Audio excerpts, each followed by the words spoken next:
Welcome back to Nimrod TV, the channel that digs deeper. Today, we're diving into a story that has shaken a nation and sent shockwaves across a continent. If you're new here, hit that subscribe button and share this video. The truth needs a voice. The truth needs you.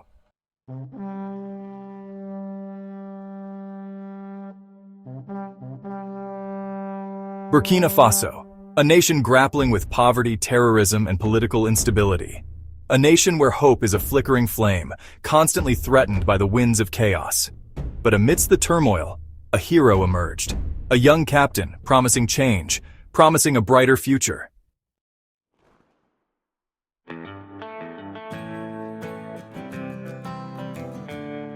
Captain Ibrahim Traoré, a name whispered in the streets, a beacon of hope for many. He seized power, promising to combat the Islamist insurgency plaguing the nation. But his rise to power has made him a target of those who cling to the old ways, those who thrive in the shadows.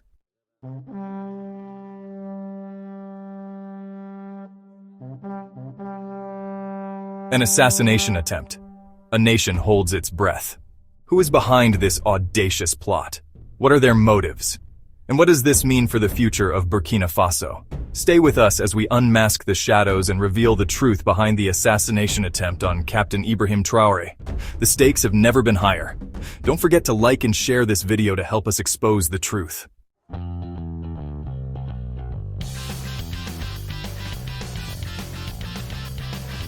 Ibrahim Traoré, born in 1988. His story begins like so many others in Burkina Faso, marked by hardship, shaped by circumstance. A nation grappling with poverty and instability offered, honestly, very few paths to prominence. For Traoré, the military beckoned, a chance to serve, to rise above the limitations of his birth. Little is known about his early life, but those who served alongside him speak of a quiet determination, a steely resolve hidden beneath a reserved exterior. He rose through the ranks, proving himself in the heat of battle against the encroaching threat of Islamist militants. Each successful operation, each act of bravery, etched his name deeper into the chronicles of the Burkinabe military. He gained a reputation for courage under fire, tactical acumen, and an unwavering commitment to his men. These qualities, honed in the crucible of conflict, would prove crucial in the tumultuous days to come. His experiences on the front lines, witnessing firsthand the devastating effects of the insurgency on his people, fueled a growing discontent with the state of the nation. This discontent was not unique to Traoré. Across Burkina Faso, frustration simmered. The government seemed powerless to stem the tide of violence. The economy stagnated, and the people's hopes dwindled with each passing day. It was in this climate of disillusionment and despair that Ibrahim Traoré's star would rise.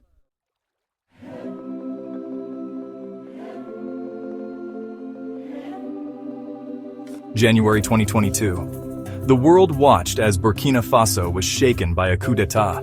President Rochmark Christian Kabore, once seen as a beacon of hope, was overthrown and detained. Accusations of corruption, inefficiency, and a failure to address the escalating security crisis plagued his regime. The people had lost faith. Stepping into the void left by Kabore's removal was a relatively unknown military officer, Captain Ibrahim Traoré. At 34 years old, he became the youngest head of state in the world, his youthful face a stark contrast to the aging leadership that had long gripped the nation. His rise to power was swift and decisive, a bloodless coup that promised a new era for Burkina Faso. He spoke directly to the people, his words echoing their frustrations and aspirations. He promised to prioritize the fight against terrorism, to root out corruption, and to restore stability to the nation. His message resonated deeply with a population desperate for change. Here, it seemed, was a leader who understood their plight, a leader forged in the fires of their shared struggle. The international community reacted with cautious observation. Condemnations of the coup were tempered with calls for a swift return to constitutional order. But for the people of Burkina Faso, Traoré represented a break from the past, a symbol of hope in a nation teetering on the brink. He was their captain, their champion, and they placed their faith in his hands.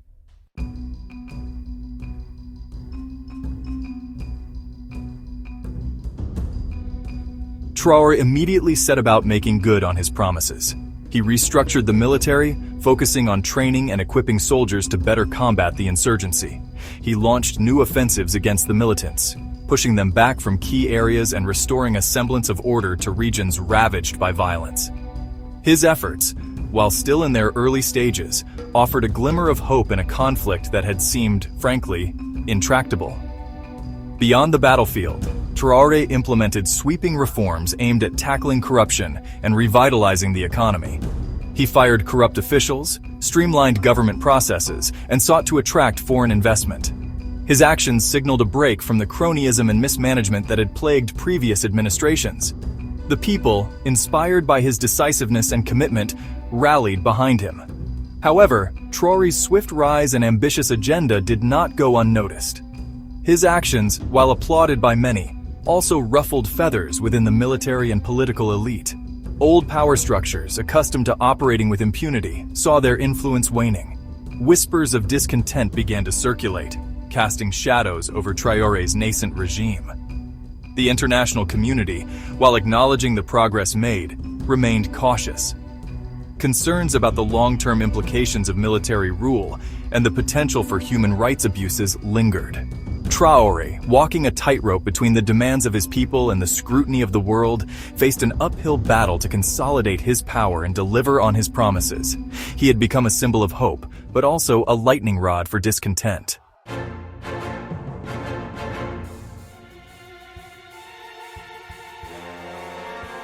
Traore's efforts to connect with the people, to portray himself as a man of the people, were not merely for show. He understood the importance of public support, of bridging the gap between the government and the governed. He visited villages ravaged by the insurgency, offering condolences to grieving families and listening to their concerns. His speeches, delivered with a quiet intensity that belied his youthful appearance, resonated with a population yearning for leadership. He spoke of unity, of sacrifice, of a shared destiny that transcended ethnic or religious divides. He called on the people to stand together against the forces that sought to tear their nation apart. But in the shadows, a plot was brewing. Traore's popularity, his very success in galvanizing the nation, had made him a target. Those who benefited from the old order, who thrived in chaos and corruption, saw him as a threat to their interests. They moved in the shadows, their whispers turning to murmurs, their murmurs to plans. The details of the assassination attempt remain shrouded in secrecy.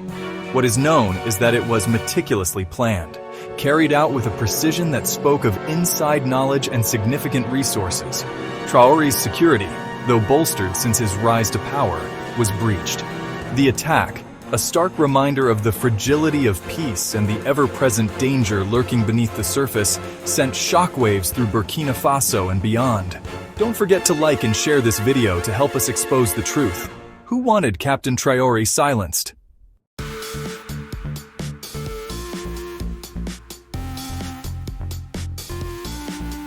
The morning of the attack dawned like any other in Ouagadougou. The bustling city, a tapestry of vibrant colors and sounds, slowly stirred to life. Market vendors arranged their wares, taxis navigated the crowded streets, and the aroma of strong coffee wafted from countless street-side stalls. Life, for the most part, went on, seemingly oblivious to the storm brewing beneath the surface. For Captain Traore, the day began with routine. A devout Muslim, he attended morning prayers, seeking solace and guidance amidst the weight of his responsibilities. He then met with his advisors, poring over reports, strategizing about counterterrorism operations, and grappling with the myriad challenges facing the nation. The threat to his life, though ever-present, was not something he dwelled on. He had a duty to his people, a mission to fulfill, and he refused to be paralyzed by fear. His schedule for the day was packed. Meetings with foreign dignitaries, a visit to a military base outside the capital, a live address to the nation scheduled for that evening. Each event carried its own significance, its own set of risks and opportunities. Security, as always, was tight, but not stifling. Traore, despite his position, refused to be isolated from the people he served. He believed in leading by example, in showing his people that he was one of them, sharing their struggles, their hopes, their fears. As the morning wore on, Traoré's motorcade, a familiar sight on the streets of Ouagadougou, prepared for the journey to the military base. The route, as always, was kept secret until the last minute, a precaution against potential ambushes. Inside the vehicles, a sense of purpose and anticipation hung in the air.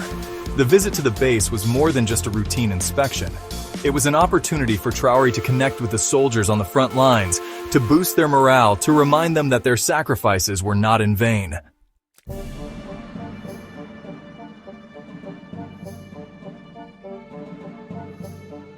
The military base, a sprawling complex on the outskirts of Ouagadougou, buzzed with activity.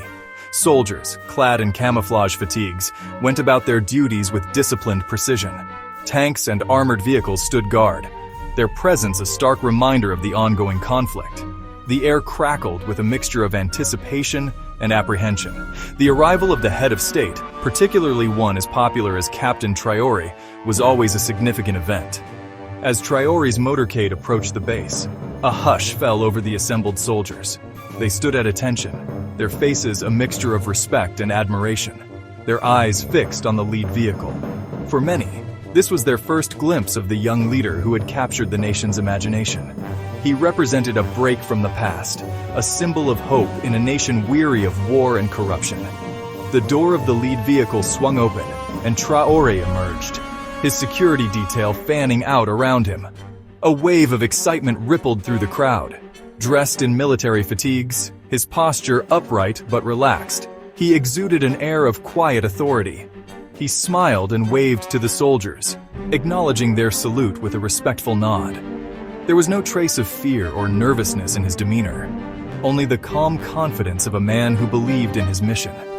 He spent the next hour touring the facility, inspecting weapons and speaking with soldiers. He listened intently to their concerns, offering words of encouragement and praising their bravery. His genuine warmth and humility, a stark contrast to the aloofness of previous leaders, resonated deeply with the soldiers. He was one of them, a soldier, and they were ready to follow him into battle.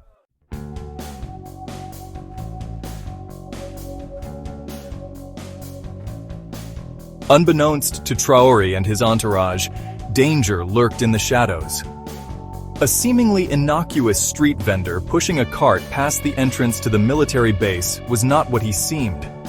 Beneath the fruit and vegetables, hidden from view, lay a deadly secret, a sophisticated explosive device primed and ready to detonate. The attack, when it came, was swift and brutal. As Traoré's motorcade prepared to depart the base, a deafening explosion ripped through the air. The ground shook, sending a shockwave that rattled windows miles away. A plume of thick black smoke billowed into the sky, casting an eerie pall over the scene. The air was thick with the acrid smell of explosives and the sickening stench of burning metal. The scene descended into chaos. The once imposing motorcade was reduced to a mangled wreck, vehicles overturned and engulfed in flames. Soldiers, their ears ringing from the blast, rushed towards the inferno, desperate to reach their fallen comrades. Shouts and screams pierced the air as the enormity of the attack sunk in. The unthinkable had happened. An attempt had been made on the life of Captain Ibrahim Traoré. Amidst the carnage, a desperate search for survivors began. Soldiers, their training kicking in despite the shock, formed human chains, passing stretchers hand to hand, pulling their wounded comrades from the wreckage. Medics, overwhelmed by the sheer number of casualties, worked tirelessly, tending to the wounded with whatever limited supplies they had on hand. The air was thick with the stench of blood and the guttural moans of the dying.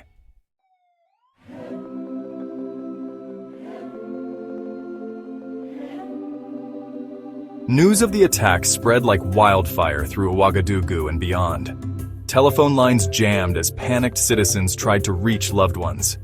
Social media exploded with speculation and rumor. The government, caught off guard, struggled to control the narrative.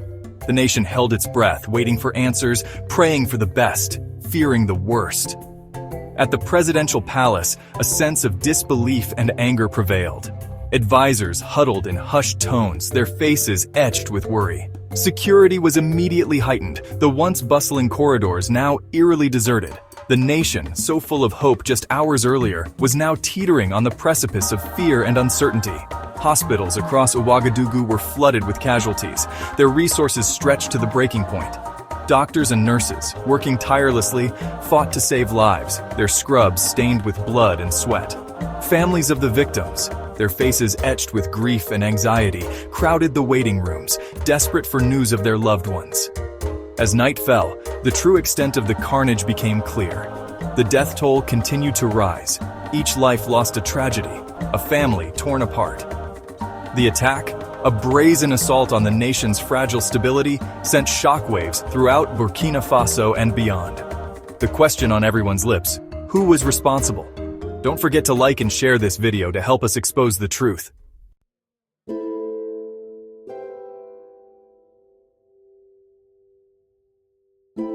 In the aftermath of the attack, a wave of grief and anger swept across Burkina Faso. People gathered in homes, in mosques, in public squares, united in their shock and sorrow. The outpouring of support for Traore was immediate and overwhelming. He was their leader, their symbol of hope, and they refused to believe that he was gone. Hours turned into an agonizing wait for news. The government, fearing further unrest, maintained a tight lid on information. Rumors swirled, fueled by social media and whispers on the street. Had Traore survived the attack? If so, how badly was he injured? And who was behind this heinous act? Finally, after what seemed like an eternity, the nation received the news it had been praying for. Traore was alive. A wave of relief, followed by jubilation, swept across the country. He had survived the attack, albeit with injuries. Appearing on national television from his hospital bed, his face bruised but his spirit unbroken, he vowed to find those responsible and bring them to justice. The assassination attempt, while intended to sow chaos and division, had the opposite effect. It unified the nation, galvanizing them behind their young leader. The people of Burkina Faso, no strangers to hardship and adversity, had faced their darkest fears and emerged stronger. The road ahead would be long and arduous, but they were determined to rebuild their nation, together. But the question remained: who wanted to silence Captain Traore? And what did their motives say about the future of Burkina Faso? Stay with us.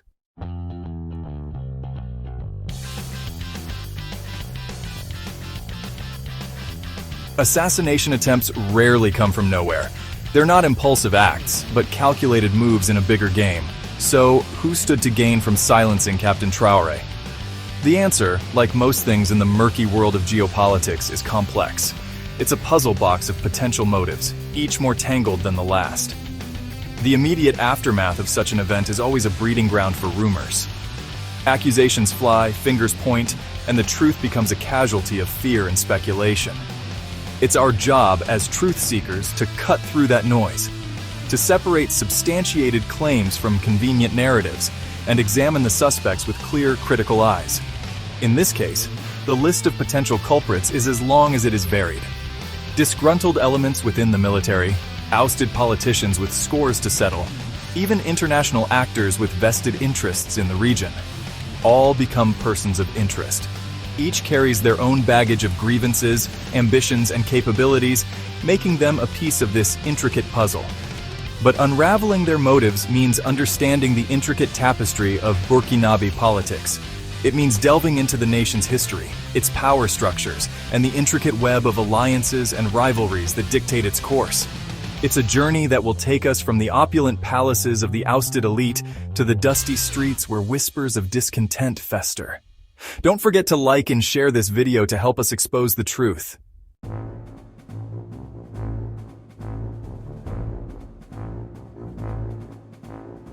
The most obvious place to start is with those who lost the most from Traore's rise, the remnants of the old guard, loyalists to the deposed President Kaboro. Once accustomed to the privileges of power, they now found themselves ostracized, their influence waning, their futures uncertain. Their resentment, a potent brew of anger and humiliation, could easily fester into a desire for revenge. These are men who understand the levers of power, who know how to operate in the shadows. They possess the connections, the resources, and the ruthless pragmatism to orchestrate such a brazen attack. Their motives are clear: to destabilize Traore's regime, sow chaos, and pave the way for their own return to power. The question is, do they have the capacity? While removed from their official positions, their networks of influence likely remain. Corrupt officials, disgruntled military officers, even criminal elements with whom they might have forged alliances during their time in power, all could be potential assets in their quest for retribution.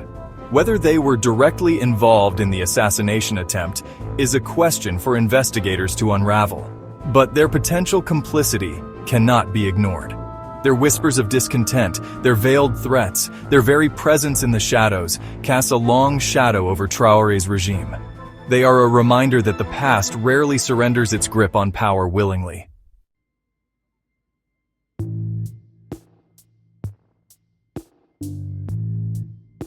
But the enemy isn't always external. Coups, by their very nature, are messy affairs. They fracture existing power structures, creating vacuums that ambitious figures are all too eager to fill.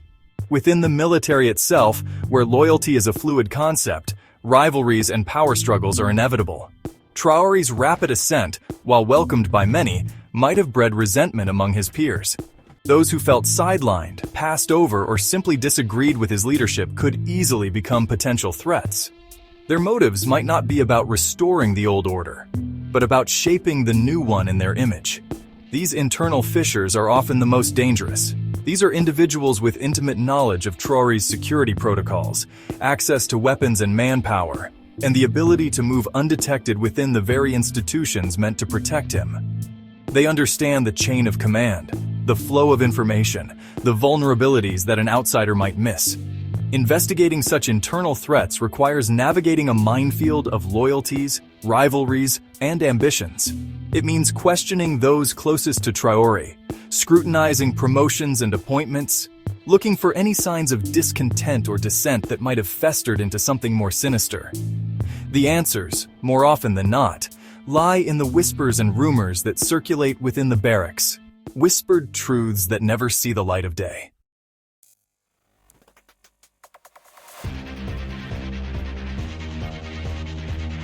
Then there's the enemy Traoré swore to defeat, the Islamist insurgency that has plagued Burkina Faso for years.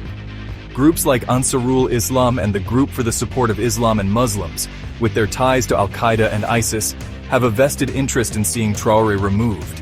His very existence, his promise to crush their movement, makes him a prime target. Their tactics, however, typically favor chaos and fear over targeted assassinations. Their aim is to destabilize the government, not necessarily replace it. Yet eliminating Traoré could serve their purposes as well. A power vacuum, a period of uncertainty, would play into their hands, allowing them to exploit the chaos and expand their influence. They've proven their reach before, carrying out audacious attacks in the heart of the capital. While their methods differ from the precision of the assassination attempt, dismissing their involvement entirely would be a mistake. The possibility remains that they've adapted their tactics, seeking to decapitate the very leadership rallying the nation against them. Unmasking their potential role requires careful analysis of their capabilities, their recent activities, and any intelligence suggesting a shift in strategy.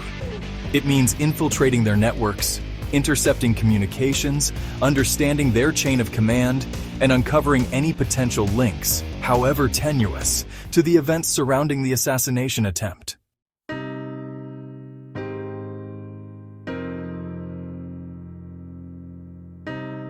The geopolitical stage is rarely a simple one. Burkina Faso, despite its landlocked position and economic struggles, holds strategic importance. Its vast mineral wealth, particularly its gold reserves, has attracted the attention of international actors, some with less than noble intentions. These external forces, often operating in the shadows, could view Traoré's nationalist stance, his attempts to assert control over the nation's resources, as a threat to their interests. The presence of foreign mining companies, private military contractors, and shadowy intermediaries adds another layer of complexity to the investigation. These entities operate within a nebulous world where profit often trumps ethics, and where removing an obstacle, even one as prominent as a head of state, is seen as a calculated risk. Their involvement could be indirect, providing funding or logistical support to local actors, or more direct, utilizing their own networks of influence and operatives to carry out the attack. Unraveling their potential role requires tracing the flow of money, examining contracts, and scrutinizing the activities of these foreign entities operating within Burkina Faso's borders. The pursuit of profit often leaves a trail of blood and suffering in its wake. Ignoring the potential involvement of these external actors, blinded by the assumption that the threat must originate domestically, would be a grave mistake.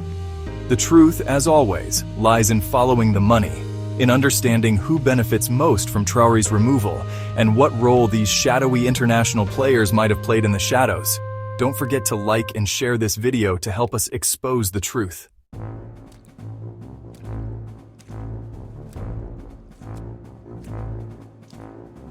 The assassination attempt on Captain Traoré was a seismic event, sending shockwaves through Burkina Faso and beyond. But amidst the chaos and uncertainty, one question must remain at the forefront of our minds. Cui bono? Who benefits? Is it the ousted elite, eager to reclaim their lost power? Is it ambitious rivals within the military, seeking to exploit the chaos to advance their own agendas? Is it the insurgents, emboldened by the attack, sensing an opportunity to capitalize on the instability? Or is it external forces, seeking to maintain their grip on the nation's resources, threatened by Traoré's nationalist stance? The truth, as always, is likely far more complex than a single answer. It's a tangled web of motivations, opportunities, and alliances where the lines between perpetrator, collaborator, and opportunist are blurred.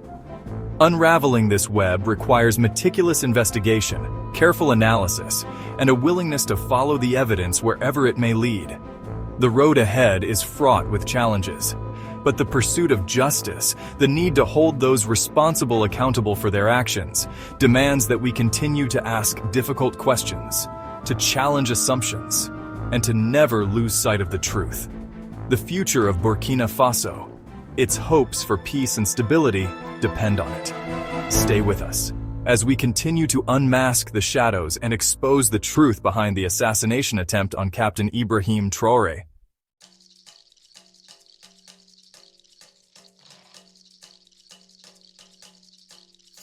In the chaotic hours following the attack, information was a scarce commodity. The Burkinabe government, still reeling from the audacity of the assassination attempt, maintained a tight grip on any official statements. This blackout, while understandable given the circumstances, created a void quickly filled by rumor, speculation, and outright misinformation. Social media, that double-edged sword of the digital age, became both a source of real-time updates and a breeding ground for unfounded theories. Images and videos, some real, some doctored, circulated widely, adding to the confusion. Eyewitness accounts, often contradictory, painted a fragmented picture of the attack, leaving more questions than answers. The international press, hungry for any scrap of information, descended upon Ouagadougou, their cameras capturing the palpable tension gripping the city. But access to officials remained limited. Press conferences were postponed, and the few statements released were carefully worded, offering little in the way of concrete details. This lack of transparency, while perhaps intended to prevent further unrest, had the unintended consequence of fueling public anxiety. The absence of credible information only served to amplify the whispers, to give credence to the most outlandish rumors. The fog of war, it seemed, had descended upon Ouagadougou, obscuring the truth beneath layers of speculation and uncertainty.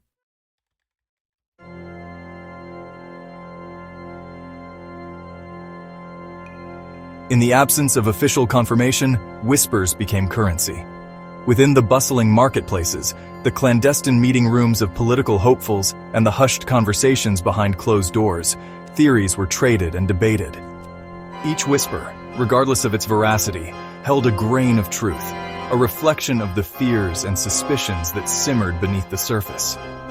Some whispered of disgruntled soldiers, their loyalties bought and paid for by those who benefited from the old regime. Others spoke of a power struggle within the military itself, a coup within a coup, orchestrated by those who saw Traoré as a threat to their own ambitions. Still others pointed fingers at foreign powers, their economic interests threatened by Traoré's nationalist rhetoric, their invisible hands pulling the strings from afar. These whispers, often impossible to verify, nevertheless held a powerful sway over the public imagination. They tapped into existing fears and prejudices, confirming suspicions and deepening divisions.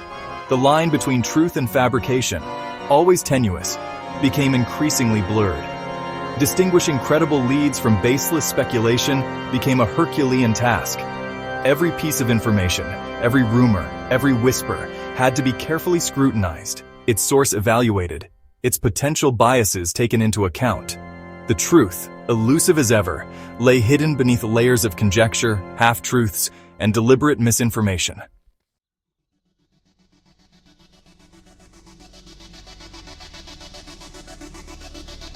As days turned into nights, the government's silence became deafening.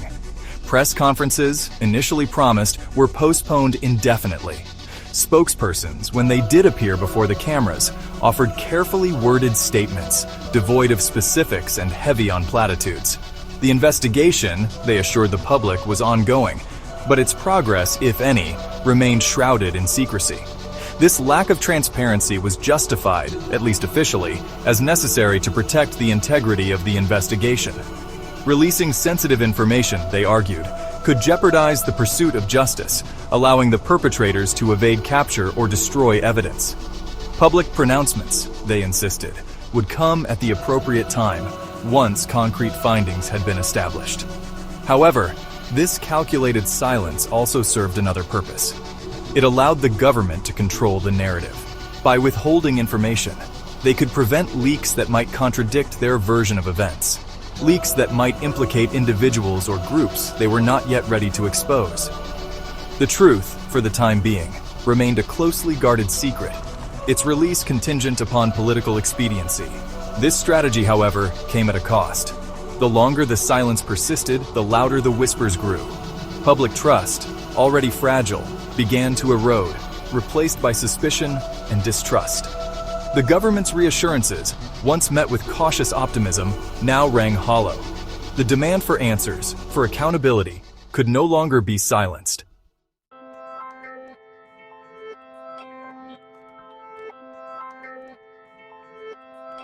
So, what do we know for certain? The attack on Captain Traoré was no haphazard act of violence. It was a carefully planned and executed operation, suggesting a level of organization and resources not easily attainable. The perpetrators, whoever they may be, possessed inside knowledge, an understanding of Traoré's security protocols, and the means to penetrate his inner circle. What we don't know is far more extensive. The identities of those responsible remain elusive. Their motives, whether driven by a desire for power, revenge, or ideological fervor, are shrouded in speculation. The extent of their network, the individuals or groups who may have aided or abetted their plans, remains unclear. This lack of clarity is not merely an academic exercise. It has real-world consequences. The longer these questions remain unanswered, the greater the risk of further instability. The seeds of doubt, once sown, can quickly germinate into distrust, division, and violence. The future of Burkina Faso, its hopes for peace and progress, hinge on uncovering the truth. Only by identifying and holding accountable those responsible for this heinous act can the nation begin to heal, to rebuild trust, and to move forward. The pursuit of justice is not just a legal imperative, it is a moral one, a testament to the resilience of a nation determined to forge its own destiny. And that's why, here at Nimrod TV, we'll keep digging. Keep sharing this video, subscribing if you haven't already. Because uncovering the truth behind Captain Traoré's assassination attempt is about more than just one man, it's about the soul of a nation.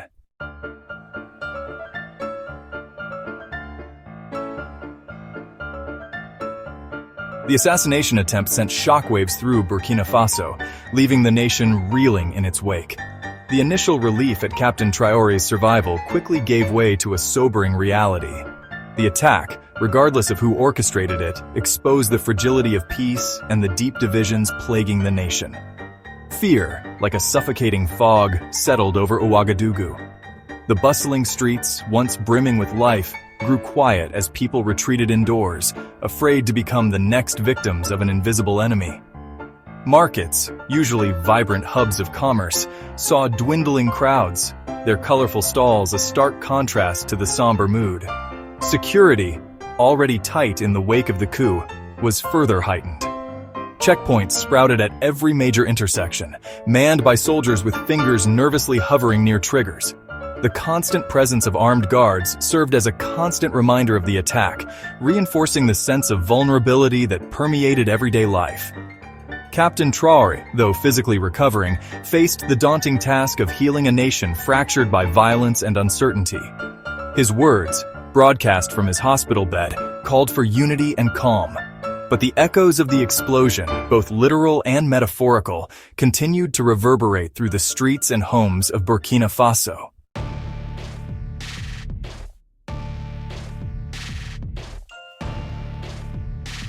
The assassination attempt sent ripples through the already turbulent waters of Burkinabe politics. Traore's grip on power, while seemingly solidified by the outpouring of public support, remained tenuous. The attack exposed vulnerabilities within his inner circle, raising questions about his ability to provide security, both for himself and for the nation. Within the military, the attack exacerbated existing tensions.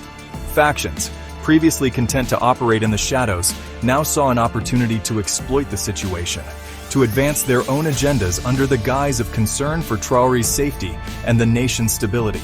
Alliances, forged in the heat of the coup, were tested as rivals whispered in darkened rooms, their words laced with ambition and veiled threats. The attack also provided Traore with a pretext to consolidate his power. The need for increased security, for a firm hand to guide the nation through this turbulent period, became a common refrain. Political opponents, already marginalized, found their voices further stifled, their movements restricted, their loyalty questioned.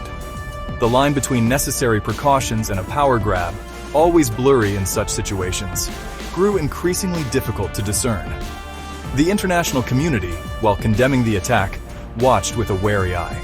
Calls for a swift return to constitutional order were tempered by the realization that instability in Burkina Faso, already grappling with a humanitarian crisis and a growing Islamist insurgency, could have disastrous consequences for the entire region.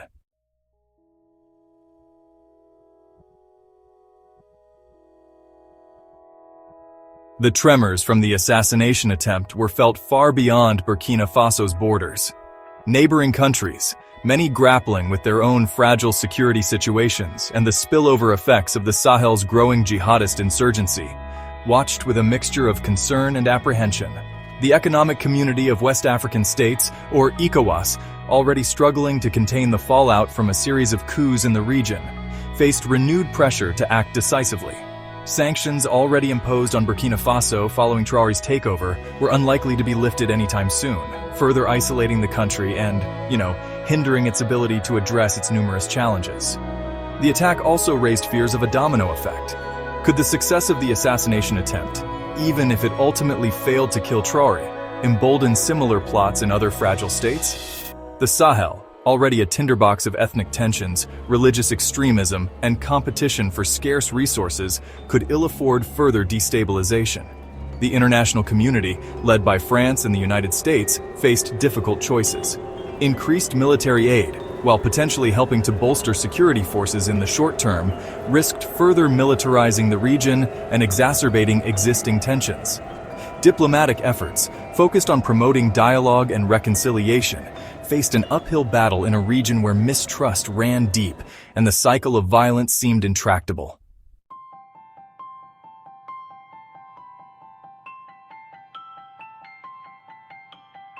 The assassination attempt on Captain Traore was a stark reminder of the challenges facing Burkina Faso.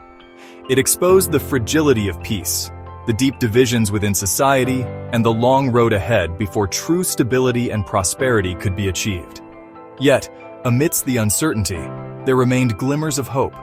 The outpouring of support for Traore, the resilience of the Burkinabe people, and the unwavering commitment of those working tirelessly to build a better future for their nation offered a beacon of light in these dark times. The path forward would require courage, leadership, and a commitment to dialogue and reconciliation. Traore, if he was to truly unite the nation, would need to address the root causes of the violence and instability that plagued Burkina Faso: poverty, inequality, corruption, and the lack of opportunities for young people. The international community, for its part, had a responsibility to stand in solidarity with the people of Burkina Faso. This meant providing not just military aid, but also supporting development initiatives, promoting good governance, and working to address the regional factors that contributed to instability. The assassination attempt on Captain Traoré was a tragedy, a stark reminder of the human cost of conflict and division. But it was also a call to action, a reminder that the fight for peace, for justice, and for a better future for all Burkinabe must continue with even greater urgency and resolve. The road ahead would be long and arduous, but the destination, a Burkina Faso at peace with itself and its neighbors, made the journey worthwhile. Don't forget to subscribe to Nimrod TV and share this video to help us expose the truth. Together, we can make a difference.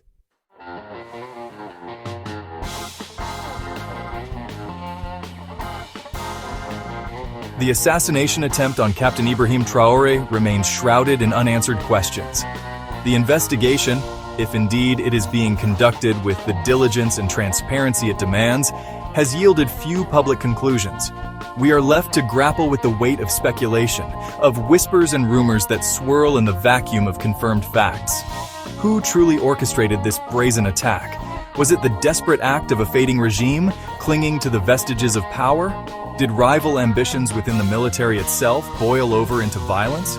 Or did external forces, their interests threatened by Traoré's nationalist stance, see his removal as the only viable option?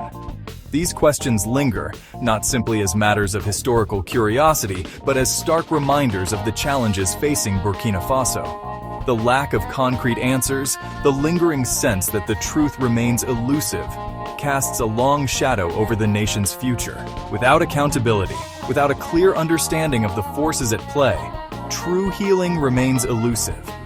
The cycle of violence, fueled by suspicion and mistrust, threatens to spin further out of control, leaving the people of Burkina Faso caught in its destructive path.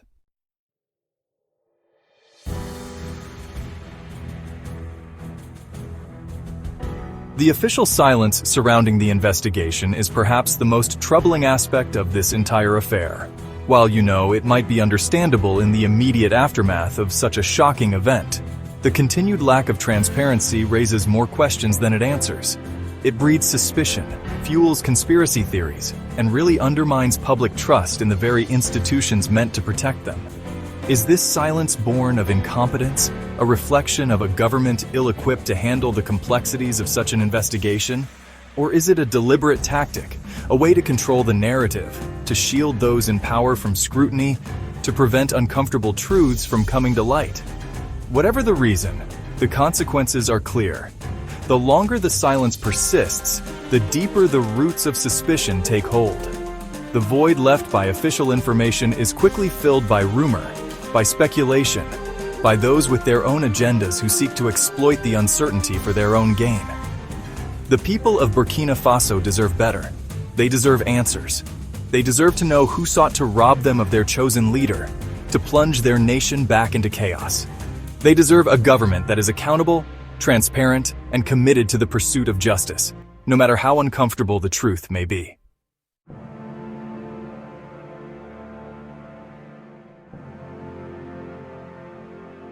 The assassination attempt on Captain Traoré has brought Burkina Faso to a crossroads. The path forward is fraught with peril, a treacherous journey through a landscape scarred by violence, poverty, and the ever-present threat of extremism. The choices made in the coming days and weeks will determine whether the nation descends further into chaos or begins the long and arduous process of healing and rebuilding. Will Traoré use this moment to unite the nation, to bridge the divides that have fueled conflict for far too long?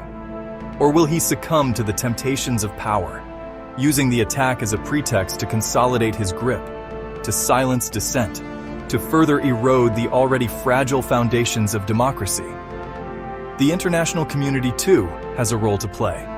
Empty condemnations and the threat of further sanctions will do little to address the underlying issues plaguing Burkina Faso. What is needed is a sustained commitment to supporting the aspirations of the Burkinabe people, to fostering dialogue, to promoting good governance, and to addressing the root causes of conflict and instability. The road ahead will be long and difficult, but the destination, a Burkina Faso at peace with itself and its neighbors, a nation where all citizens have the opportunity to thrive, makes the journey worthwhile.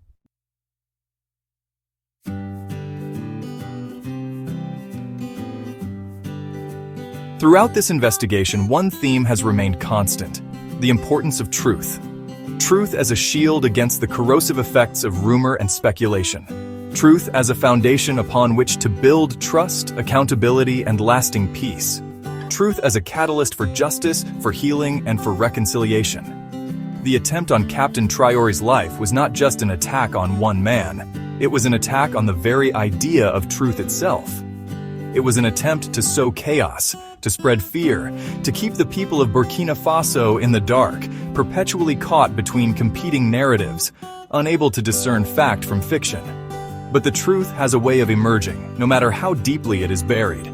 It may take time, it may require courage and persistence, but it will eventually find its way to the surface. And when it does, it has the power to shatter the foundations of lies, to expose those who operate in the shadows, and to light the path towards a brighter future.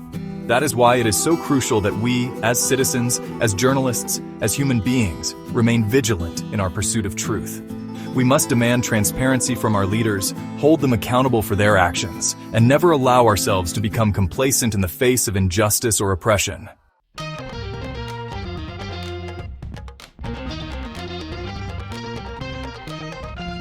Here at Nimrod TV, we remain committed to uncovering the truth behind this assassination attempt, to shining a light on the dark corners where corruption and violence thrive. We will continue to ask difficult questions, to challenge official narratives, and to amplify the voices of the Burkinabe people. This is not just a story about Burkina Faso, it's a story about the fragility of peace, the seductive allure of power, and the enduring human need for truth and justice. It's a story that resonates far beyond the borders of one nation, a reminder that the choices we make today, the actions we take or fail to take, have consequences that ripple outward, shaping the world we leave behind for future generations. We cannot allow those who seek to silence the truth to prevail. We must remain vigilant, informed, and engaged. Subscribe to Nimrod TV, share this video, and join us in our mission to unmask the shadows and expose the truth, no matter the cost. Because only then, armed with knowledge and empowered by truth, can we hope to build a world where justice prevails and peace endures.